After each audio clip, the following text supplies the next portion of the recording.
Hi folks, HR Funk here. Recently arrived from my trip to Scotland. In fact, I'm wearing my brand new sweater today that I purchased just a few days ago from a shop right on the Royal Mile in Edinburgh. And I thought that was an appropriate wardrobe choice for today because it's cold and snowing outside. But enough about my clothes and my trip. Let me tell you about the subject of today's video. One of the things that I really like about the channel is when I have an opportunity to come across something that's not real widely known in the firearms industry, and being able to evaluate it and bring it to all of you if I think it's going to be a helpful item. And I think this is just that type of thing that I'm going to be talking about today.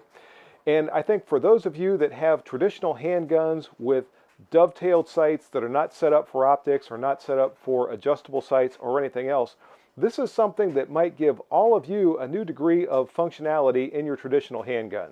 So here we go. This story actually starts several weeks ago with this handgun, which might look familiar to some of you. This is now my Iver Johnson 1911A1, and don't yell at me, I know that it lacks some of the actual features that are associated with an A1 1911, but Iver Johnson called it that, I didn't. Anyway, this is now my handgun. I did some trading with Hot Munitions, and this is now part of my collection. It's chambered for the 38 Super cartridge, and if you saw the review that I posted several weeks ago, you know that this pistol demonstrated some very good accuracy, but from a distance of 25 yards, it was hitting about 9 inches low. The group was fantastic, but it was hitting very low from that distance. So I knew I was either going to have to shorten the front sight or get a higher rear sight in order to get proper point of aim and point of impact. I didn't really want to file down the front sight for various reasons, and since this front sight is staked into the slide, it's not easily changeable to go with something that was going to be a little bit lower. So that meant I was going to be working with the rear sight. Now fortunately, the rear sight on this handgun, and I'll bring it up here so you can see it, is dovetailed into place. Hopefully that's focused, and I'll try to focus it for you if it's not, and it doesn't look like it's focusing too well. Anyway, it is dovetailed into place, and the dimensions of this dovetail are GI specifications, which I confirmed with Iver Johnson to make sure that whatever sight that I got was going to be compatible with this slide. Thus started my search for a different rear sight. And I decided that I would go with an adjustable unit if I could find one. That way I could actually dial the sights in for the ammunition that I'm going to be using with this handgun.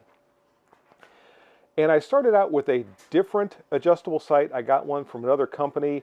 I got it, I installed it on the handgun, and it turned out that did not have enough adjustability to get my proper point of aim and point of impact. So I wasn't sure what I was going to do in order to solve this problem, and I thought back to that video where I was originally evaluating this pistol, and I remembered my friend's 1911 that I was shooting side by side with this that had an older MMC sight that I actually kind of liked. And I didn't know if MMC still existed, but I started to do some searching on the internet, and sure enough, MMC is still around. So that led me to the next part of the story. So I went to the MMC website, and by the way, MMC stands for the Miniature Machine Company, and I will annotate that website in the comments section of this video so any of you who want to go there yourselves can do so. But not only are they still in business, but they are still producing handgun sights. And the more information that I read on their website, the more interested I became in their sights.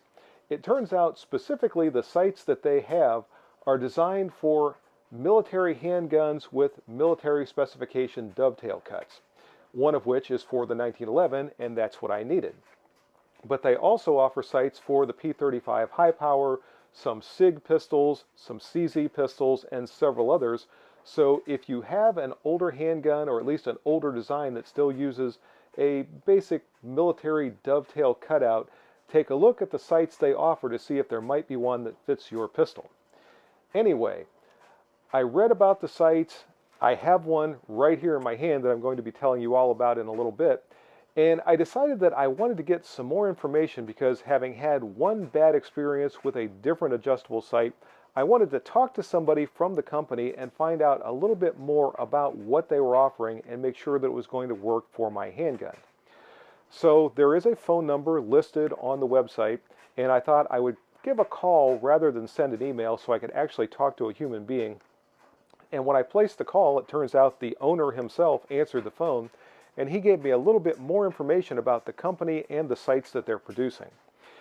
It turns out the current owner is the son of the gentleman who founded the company back in 1959, and the original founder produced sites up until, I believe, around the year 2000. I don't remember exactly what year he told me that the company was sold to a different group of investors, and it continued on for a number of years, but then ended up going out of business. And then this gentleman was able to purchase the company back, or at least the rights to the company, and he designed a brand new rear sight for the handguns that I was just talking about a little while ago. And this is a very intriguing rear sight. It has a lot of very good things going for it, and rather than tell you all about it and keeping it here in the box, I'm going to take it out, give you a close-up look, and tell you a little bit more about exactly what it is I have here. So here is my brand new MMC rear sight, still in its packaging, and I'll go ahead and take it out of there so you can see it a little bit better.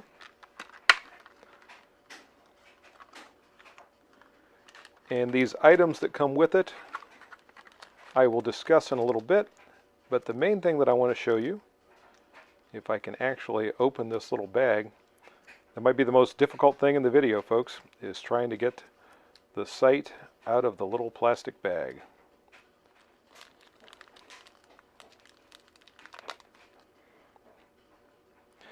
And after more work than it should have ever taken, here is the MMC rear sight.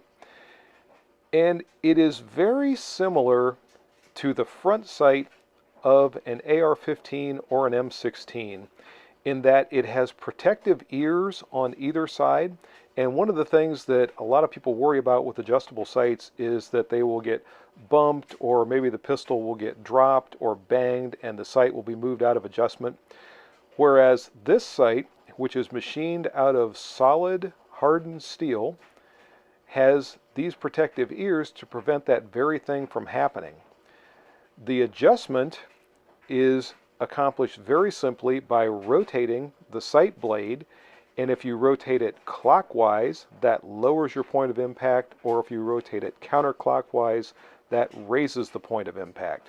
So I think this is a great design. It's very rugged for an adjustable sight unit. Obviously, windage adjustment is accomplished by drifting the sight left or right as needed. And generally, you only have to adjust the windage when you first install the sight. After that, you can pretty much leave it alone. And then if you need to adjust the elevation, as I mentioned, you can do so by rotating that sight blade. Continuing our close-up look at the MMC adjustable rear sight. And by the way, they call this their combat adjustable rear sight. A few more things start to become apparent. First off, if you notice, the edges are very rounded to help make the sight snag resistant. Also, there is a detent that you can see right there that holds the sight blade in the proper adjustment. So if you need to adjust the sight, you simply depress that detent just like with an AR-15 sight, and then you can rotate the sight blade. Also, if we look at the very bottom of the sight, you see these two ribs, and this is to help with fitting the sight into the dovetail of your handgun. Instead of having to file the entire bottom of the sight in order to get it to fit, you simply file as needed those ribs until the sight fits properly, and then you can tighten down this set screw to give some additional retention to the sight to make sure it doesn't move around on your slide. So again, I think a lot of thought went into this design, and it's available in several different variations. First off, you can get the plain black version, which as you can see is what I have here. There's also a version with 2 white dots on the sight blade, and the other version that's available has a white bar at the very bottom of the sight notch. Along with those options, this sight comes in a low version and a high version. This is the high version. The low version has a sight blade at its median setting of 0.330 inches. The high version at its medium setting has a sight blade height of 0.370 inches. So I did get the high sight again because I'm correcting for a very significant low point of impact with my Iver Johnson pistol. And I think this is probably going to be just the right sight for that.